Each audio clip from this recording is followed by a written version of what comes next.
ሰላም ወደ አድማጮቻችን ተጠባቂው የካራባኦ ካፕ ጨዋታ ዛሬ ምሽት የሚመለስ ይሆናል።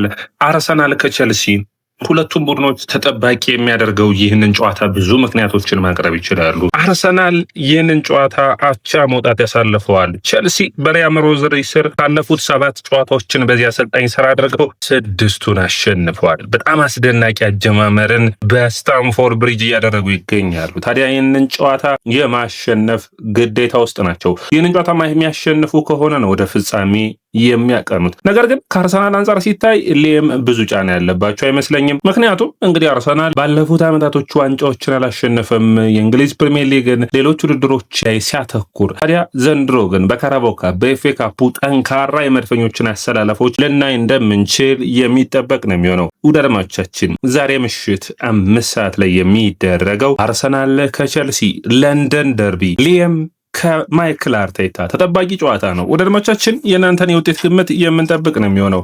ስንት ለስንት ይጠናቀቃል? ግምታችሁን አስቀምጡልኝ። አርሰናል እንግዲህ እዚህ ለመድረስ ፖርታቬሌን ከሜዳ ውጭ 2-0፣ ብራይተንን በኤምሬትስ 2-0፣ ከዛ ውጭ ከክሪስታል ፓላስ ጋር ወጣው በፍጹም ቅጣት ምት ነበር 8-7 በኬፓ ጥሩ ኳስ ካስቀረ በኋላ በአጠቃላይ ማለፍ የቻሉት።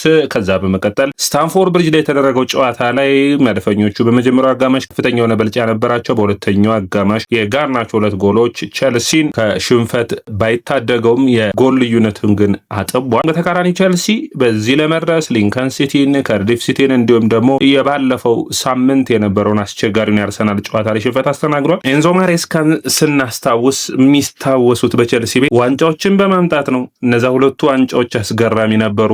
አምና ቼልሲ ከነዛ ችግሮቹም ውስጥ ቢሆን ኮንፈረንስ ሊጉና የክለቦች የዓለም ዋንጫን ማሸነፍ መቻሉ። ታዲያ ሊየምም በዚህ ቡድን ውስጥ መስራት የሚጠበቅባቸው ዋንጫዎችን ማሸነፍ ነው። አንዱ ጥሩ ድል የሚያመጣው በኔ እይታ ካራባኦ ካፕና ኤፍኤ ካፑን በሚገባ ቼልሲ በጥሩ ሁኔታ ዋንጫዎችን ለማሸነፍ መሞከር ይጠበቅበታል። ዋንጫ ቡድንን ይሰራል፣ ድል ደግሞ ማሸነፍ ደግሞ ቡድንን በሚገነባ መገንባት የሚችል ነው የሚሆነው። በአጠቃላይ ተጠባቂ ጨዋታ ነው የሚያደርገው። ሁለቱ ቡድኖች በውድድር ዓመት 2 ጊዜ ተገናኝተዋል። ቀጣይ 2 ጊዜ ይገናኛሉ፣ የዛሬን ጨምሮ። ከዛ ወደ ኤሚሬትስ ደግሞ በእንግሊዝ ፕሪሚየር ሊግ የሚመለስ ይሆናል። አርሰናልን ባለፉት 10 ጨዋታዎች ቼልሲ ማሸነፍ አልቻለም። እነዚህ ሁሉ ትልልቅ ምክንያቶች ለቼልሲ በቂ አይሆኑም። በዚህ ጨዋታ ላይ ማሸነፍና ማሸነፍ ግድ ይላቸዋል። ውድ አድማጮቻችን እንግዲህ በእናንተ እይታ ጨዋታው በምን ሁኔታ ሊወሰን ይችላል የሚለው ትልቁ ጥያቄ ነው የሚሆነው። በአርሰናል ጥንካሬዎቹ እንዳለ ናቸው። ቼልሲም አርሰናልም በተደራራቢ ጨዋታዎች ነው የሚገኙት። ሁለቱም ቡድኖች በ4ቱም ዋንጫዎች ውስጥ እየተፎካከሩ ይገኛሉ። ጠንካራ ፉክክር ነው የሚያደርጉት። ነገር ግን በእኔ እይታ አርሰናል ትንሽ እረፍትን ያገኘ ቡድን ይመስለኛል። ምክንያቱም የማንቸስተር ዩናይትዱን በኤምሬትስ ነው የተጫወተው፣ የካሪያቱን በኤምሬትስ ነው የተጫወተው። አርሰናል የነበሩበት አስቸጋሪዎቹ 4 ጨዋታዎች ካለፉ በኋላ ማለት ነው በተከታታይ የተጫወተው የማንቸስተር ዩናይትዱ ምንም እንኳን ቢሸነፉም በኤምሬትስ ነው የተጫወተው። በመቀጠል ካሪያት በኤምሬትስ ነው፣ ሊድስ ላንክሻየር ነው፣ እዚሁ እንግሊዝ አካባቢ ነው፣ ርቀት ቢኖረውም ማለት ነው። አሁንም ድጋሚ በኤምሬትስ ነው የሚጫወቱት። ቼልሲ ግን በጣም አስቸጋሪ ሆነው የኔፕልስ ጉዞ 72 ሰዓታት ልዩነት። የዌስትሃሙ ጨዋታ በመጀመሪያው አጋማሽ ያሳዩት ብቃት ልዩነቱን ማየት ይቻላል። የዌስትሃሙ ጨዋታ ደግሞ ኢነርጂ የሚጠይቅ ነበር እስከ መጨረሻው 90 ደቂቃ ድረስ። የአርሰናሉ ጨዋታ ቀደም ብለው ነው መጨረስ የቻሉት ለ4-0። ስለዚህ የጉልበት የኢንተንሲቲ ልዩነቱ ትንሽ በሁለቱ ቡድኖች መካከል ልዩነትን ሊፈጥር የሚችል ይመስለኛል። እዚህ ላይ ጥንቃቄ መውሰድ የሚያስፈልግ ነው የሚሆነው። ቼልሲ ለማሸነፍ ነው የሚገባው። ስለዚህ የሚያጠቃ ስብስቡን እንደሚያሰልፍ የሚጠበቅ ነው የሚሆነው። አርሰናል በፕሪሚየር ሊጉ አስቸጋሪ ከነበሩት ጨዋታዎች ሂደቶች በኋላ ተመልሶ ወደ ድል ተመልሷል። ኖቲንጋም ፎረስት፣ ዩናይትድ፣ ሊቨርፑል በ3 ጨዋታዎች ማሸነፍ አልቻለም ነበር። ሊድስን ተመልሶ 4-0 ማሸነፍ ችሏል። በተቃራኒው ደግሞ ተጠባቂ የነበረው በጥሩ ሁኔታም የቼልሲ ጉዞ የሚያሳየው የእንግሊዝ ፕሪሚየር ሊግ ጉዞ ነው። በጣም ጥሩ የሆኑ የለንደን ደርቢዎችን ብሬንፎርድን፣ ፓላስን፣ ዌስትሃምን በተከታታይ ማሸነፍ ችሏል። ነገር ግን እንደ ዌስትሃም ውድድር ደግሞ ለቼልሲዎቹ የሚጣፍጥ አልነበረም። በመጨረሻው ደቂቃ እንደ ቡድን የቡድኑ ጥምረት፣ የቡድኑ መዋሃድ፣ የቡድኑ እያንዳንዱ ሂደቶች የተፈተኑበት ነበር። መፈተን ብቻ ግን አይደለም ውጤትም አመጧል። ታዲያ ቼልሲ ከአርሰናል ተጠባቂ የሚያደርጉት ምክንያቶች ውስጥ አንዱ የነበረው እንግዲህ በተለይ በዚህ ውድድር ለፍጻሜ የደረሱበት የሴስክ ፋብሪጋዝና የላምፓርድ ፍትጊያ የታየበት ጨዋታ የሚታወስ ነበር በ2006። ከዛ በመቀጠል በጣም የሚታወስ የነበረው እንግዲህ በዚህ ውድድር ላይ ባይሆንም በኤፍኤ ካፕ ለፍጻሜ ፍጻሜ ደርሰው ያውቃሉ። ነገር ግን ቸልሲ በቅርብ ጊዜያት ወዲህ በፍጻሜው በአርሰናል ብልጫ እየተወሰደበት እንደሚገኝ ያሳያሉ። እንግዲህ ለመጨረሻ ጊዜ አርሰናልን በፍጻሜ ማሸነፍ የቻሉት ባኩ የዩሮፓ ሊግ ጨዋታ ነው። በኤፍኤ ካፕ አርሰናል 2 ጊዜ ማሸነፍ ችሏል። ታዲያ ያለፉትን ዓመታቶች ጉልበቱ ጫና ወይም ደግሞ በአርሰናልና በቸልሲ መካከል የነበረው ልዩነት እየጠበበ እየመጣ ይመስላል። አርሰናል የተሻለ እድሎችን እያገኘ ነው። ቸልሲ ከአብራሞቪች መልቀቅ በኋላ በብዙ ሁኔታ እየተፈተነ ነው የሚገኘው። ታዲያ ይህንን ሁኔታዎች ደግሞ ለመቀየር አንዳንዴ እንደዚህ እንደ ስፕሪንግ ቦርድ የሚያስታውሱ አይነት ድሎችን ያስፈልጋል። ማንቸስተር ዩናይትድ ጨዋታ በተለይ ደግሞ ለቸልሲ ደጋፊዎች ማስታወሻ የሚሆናቸው ነው። ምክንያቱም የዩናይትዱ ጨዋታ ነው ለዚህ ጨዋታ አርአያም እንደንትን መውሰድ የሚችሉት። ዩናይትድ ባለፉት ጊዜያቶች አርሰናልን ከ8 ዓመታት በኋላ በሜዳው ማሸነፍ ችሏል። ታዲያ ቸልሲ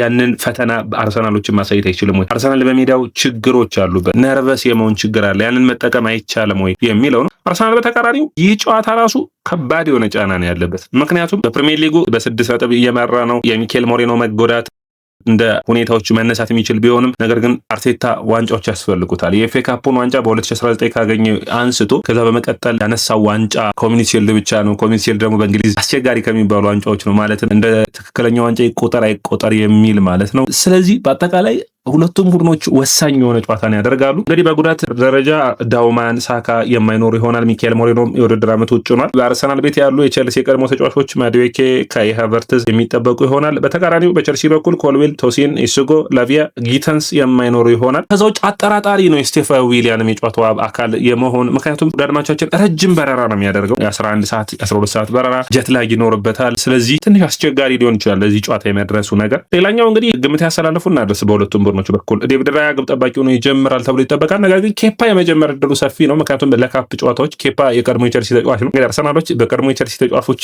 ተሰብስብ ተጣምረዋል ማለት ይቻላል። ከዛ በመቀጠል የተከላካይ መስመሩ ላይ ቤን ዋይት፣ ሳሊባና ጋብሪኤል እንዲሁም ደግሞ ካላፊዮሪ የሚጀምሩ ይሆናል። በአማካይ መስመሩ ላይ ዲክላን ራይስ፣ ኖርጋርድ፣ ዙቢሜንዲን በፕሪሚየር ሊጉን ቅድሚያ በመስጠት እረፍት ሊሰጡት የሚችሉበት እድል ሊኖረው ይችላል። ከዙቢሜንዲና ከራይስ አንዱ ማረፍ ያለበት እንደሚሆን የሚጠበቅ ነው የሚሆነው። በ10 ቁጥር ቦታ ኤብሪቼዜ የሚጀምር ይሆናል። ማዱዌኬ፣ ቪክቶር ዮኬሬስ፣ ገብርኤል ማርቲኔሊ የዮኬሬስን ጎል የማስቆጠር ባለፉት 6 ጨዋታዎች 4 ጎሎችና 2 አሲስቶችን ማድረግ ችሏል። በተከታታይ በካሪያቱና እንዲሁም ደግሞ በሊድሱ ጨዋታ ጎል አስቆጥሯል። ስለዚህ ይህንን ጨዋታ እንዲጀምር የማድረግ የሚጠበቅ ነው የሚሆነው። በተለይ ደግሞ የተቃራኒ ቡድን ተከላካዮች ይዞ የመቆየትና አግሬሲቭ የመሆን ባህሪው እየመጣ ይገኛል። ያንን በሚገባ መጠቀም መድፈኞች የሚችሉ ይሆናል። ሌላኛው መረጃ የሚሆነው አድማቻችን በቸልሲ በኩል ነው። ቸልሲ ባለፈው በዌስትሃሙ ጨዋታ ተጫዋቾችን ለማሳረፍ ሞክረዋል። ሌም ምንም እንኳን ተጫዋቾቹ መልሰው ከጨዋታው አጋማሽ በኋላ መቀጠል ቢችሉም ሳንቼዝ ግብ ጠባቂ ሆኖ የሚጀምር ይሆናል። ጄምስ፣ ቻሎባ፣ ፎፋና፣ ኩኩሬላ ምርጡ የቸልሲ ጥምረት ማለት ነው። የተሻለ ውጤታማ የሚሆነው ቸልሲ ትናንት እንግዲህ በዝውውሩ መስኮት መጨረሻ ቀን አንሴልሚኖን ልኮ መማዱ ሳር መጥቷል። ሳር በሚቀጥሉ ጨዋታዎች ውስጥ የቡድኑ ስብስብ አካል ሆኖ ቻሎባን የሚያግዝ ይሆናል። የሚጠበቀው እንደዛ ነው የሚሆነው። አቺምፖንግ ደግሞ በፎፋና ቦታ አቺምፖንግ የቀረበላቸውን ጥያቄዎች ሁሉ መቀበል አልቻሉም ቸልሲዎች። ስለዚህ እዚህ ጋር ምርጡ ተከላካይ ነው የሚሆነው። ፎፋና ተቀይሮ ገብቶ በጣም አስደናቂ የሆነ የመጀመሪያውን አሲስት ያደረገበት መንገድ። ስለዚህ ፎፋናን በሚገባ መጠቀም ያስፈልጋል። ቻሎባ ዘንድሮ ከቸልሲ ተከላካዮች በወጥነት መነሳት የሚችለው ነው። ኩኩሬላና ጄምስም ሁለቱን መስመሮች በሚገባ መጫወት የሚችሉ ናቸው። ከዛ ውጭ አማካይ መስመሩ ላይ አንድሬ ሳንቶስ በባለፈው ጨዋታ ረፍትን ቢያገኝ ካይሴዶና ኤንዞ ፈርናንዴዝ አሁንም ቅድሚያ የሚሰጣቸው ይሆናል። ምክንያቱም ቸልሲ የሚያጠቃ ስብስብን ማሰለፍ ያስፈልጋል። ፓልመርን ቸልሲ ይፈልገዋል። በዚህ ጨዋታ የፓልመርን ብቃት ይጠይቃል። ምክንያቱም ፓልመር በባለፈው ሳምንት በሳምንቱ መጨረሻ ተሰልፏል። ነገር ግን በጨዋታው ኢንተንሲቲ በተለያዩ ከጉዳት ስለተመለሰ ጉዳቱ ደግሞ ቀዶ ጥገና ያልተደረገለት ጉዳት ስለሆነ ሙሉ ፊትነሱ ላይ አይደለም እና የሆነ ነገር እንደያዘው ያስታውቃል። ታዲያ ፓልመር በዚህ ጨዋታ ቸልሲዎች የሚፈልጉት ጨዋታ ይሆናል ብዬ አስባለሁ። ከዛ ውጭ ስቴፋ ዊሊያን የማይኖር ይሆናል። ሜቢ ከደረሰ ቤንች ላይ ሊሆን ይችላል። ከቤንች ሊገባ ይችላል። ኔቶ፣ ሊያም ዴላፕና ጃኦ ፔድሮን ማሰለፍ ነው የሚቻለው። ጋርናቾን በመስመር ከማሰለፍ ጃኦ ፔድሮን ወደ መስመር ማሰለፍ ውጤታማ ያደርጋል። ከፓልመር ጋር ሊቀያየሩ ይችላሉ። ባክፖስቱ ላይ ጃኦ ፔድሮ አርሰናልን መበጥበጥ የሚችል ነው የሚሆነው በዴላፕ። ከዛ ውጭ ደግሞ በጨዋታው ሂደት ውስጥ አንዳንዴ 4-4-2 የሚመስል ቅርጽንም መያዝ የሚችሉ ይሆናል። እንግዲህ አርሰናሎች ከሀቨርትዝ፣ ኦዴጋርድና ኤዜ 10 ቁጥር ቦታ ላይ መምረጥም ለአርሰናል ለማሳሳቢ ነው። ታዲያ ለቸልሲም የግራ መስመር ጋርናቾ፣ ጊተንስ በጉዳት የለም። ጋርናቾ ጥሩ ፐርፎርማንሱን አሳይቷል ባለፈው ጨዋታ። ነገር ግን ቋሚ ሆኖ ሲጀምር ለተቃራኒ ቡድን በቀላሉ ሊያቆሙት የሚችል ነው የሚሆነው። ስለዚህ አሁንም ተቀይሮ ገብቶ ጨዋታዎችን ለውጥ እንዲያመጣ ማድረግ ነው። ቸልሲ እንግዲህ ይህንን ጨዋታ አሸንፎ ወደ ዌምብሌይ የሚያቀና ከሆነ ባለፉት 7 የዌምብሌይ ጨዋታዎች ማሸነፍ አልቻለም። ትንሽ ይህ አስቸጋሪና ፈታኝ ጊዜ ይመስለኛል ለቸልሲ። በዌምብሌይ ዋንጫዎችን ማሸነፍ አልቻሉ። ያንን መለወጥ የሚያስፈልግ ነው። ታዲያ ጊዜው ዛሬ ነው ብለው ማንሳት የሚችሉ ነው የሚሆነው። ለአርሰናል የተለየ ትልቅ ትርጉም ይኖረዋል ብዬ አስባለሁ። ሪትሞችን መቀየር የሚችልበት፣ በፕሪሚየር ሊጉ ላይ እምነታቸውን ማሳደር የሚችሉበት፣ በተለይ አርሰናል በፕሪሚየር ሊጉ እንዲሁም ደግሞ በቻምፒዮንስ ሊጉና ካራባኦ ካፑ ማሸነፍ የሚችሉ ከሆነ የዘንድሮ አርሰናል ሶስትዮሽ ዋንጫን ያነሳል። ያለበለዚያ ቸልሲ ዛሬ ከዚህ ሁሉ ምኞት የሚያስቀረው ይሆናል። የሚጠበቅ ነው የሚሆነው። ሁለቱም ቡድኖች ለንደን ደርቢ ነው። አስቸጋሪ ጨዋታ ዛሬ ምሽት ይደረጋል። ነገ ማንቸስተር ሲቲ ከኒውካስትል የሚያደርጉት ደግሞ ለፍጻሜ የሚያልፉትን ያሳያል። ማንቸስተር ሲቲ ትልቅ እድል አለው 2-0 ከሜዳ ውጭ ማሸነፉን ተከትሎ ተጠባቂ የሚሆን ነው። በዌምብሌይ ማንቸስተር ሲቲ ከአርሰናል ወይስ ከቸልሲ የሚጠበቅ ነው። አድማጮቻችን፣ የያ ስፖርትን ላይክ፣ ሼር፣ ኮሜንት፣ ሰብስክራይብ ማድረጋችሁን አትርሱ።